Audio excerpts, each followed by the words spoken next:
Hello guys, કેમ છો બધા? મજામાં ને? શર્મિષ્ઠા કિચનમાં તમારું હાર્દિક સ્વાગત છે. તો આજે આપણે રવાના ઈદડા ઇન્સ્ટન્ટ ઈદડા બનાવીશું આથાની ઝંઝટ વગર. અને જો કેટલા પોચા પણ બન્યા છે અને સોફ્ટ પણ એટલા જ છે અને ખાવામાં પણ તમને એટલા સ્વાદિષ્ટ લાગશે.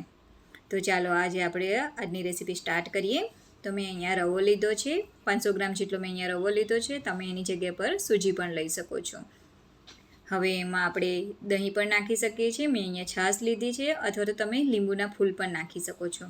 હવે થોડું પાણી ઉમેરતા જઈશું આપણે અને એનું સારી રીતે એને મિક્સ કરી લઈશું અને એક મીડિયમથી ખીરું બનાવી લઈશું આપણે.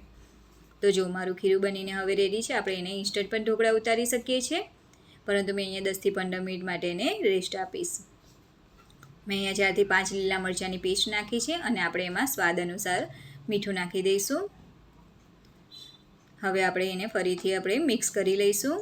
હવે આપણે થોડું ખીરું લેતા જઈશું અને એમાં અડધી ચમચી જેટલો ઈનો નાખીશું.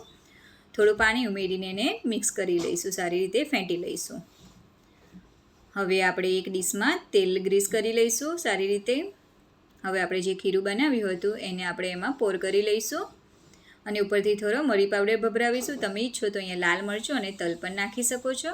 હવે આપણે સ્ટીમરમાં મિનિમમ 10 મિનિટ જેવું એને આપણે સ્ટીમ કરી લઈશું. તો જો આપણા ઈદડા બનીને હવે રેડી છે.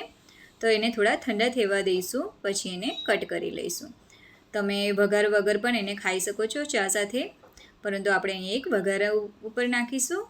તો એના માટે મેં અહીંયા 1 ચમચી જેટલું તેલ લીધું છે. તેલ ગરમ થાય એટલે આપણે એમાં 1 ચમચી જેટલી રાઈ નાખીશું. રાઈ તતડે એટલે એમાં મીઠો લીમડો, અહીંયા તમે લીલા મરચાં પણ નાખી શકો છો અને 1 ચમચી જેટલા તલ નાખ્યા છે મેં અહીંયા. હવે આખા ઈદડાઓની આપણે ઈદડા પર એને સારી રીતે પોર કરી લઈશું.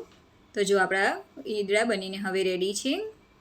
જો તમને મારો વિડીયો સારો લાગ્યો હોય તો પ્લીઝ મારા વિડીયોને લાઇક અને શેર કરો અને કોમેન્ટમાં પણ સારી કોમેન્ટ આપો. Thank you.